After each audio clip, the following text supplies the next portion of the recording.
Early voting in Tippecanoe County is shaping up to be a busy affair, and that could make social distancing difficult.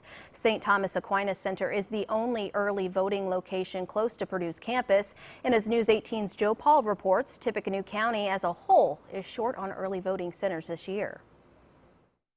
We are outside St. Thomas Aquinas Center at Purdue, across the street from Purdue University. The Catholic Church is currently the only early voting center in close proximity to Purdue's campus. The lone voting center is a good example of how the pandemic is impacting early voting for the general election. No, I'll still get it.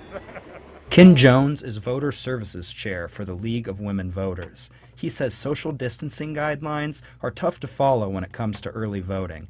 That's causing some popular locations to drop out. Those include Payless grocery stores and assisted living facilities. Several locations on Purdue's campus are also up in the air.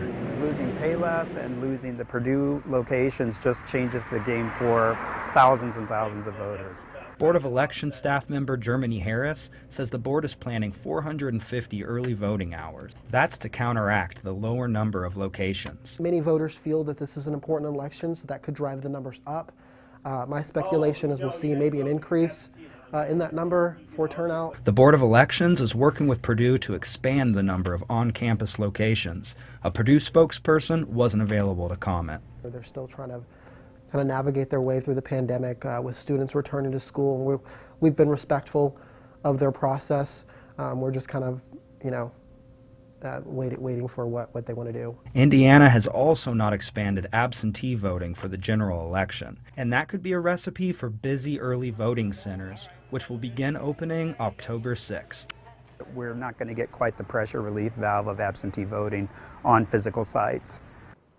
Again, that was Joe Paul reporting. A full list of early voting locations and hours can be found on our website, WLFI.com.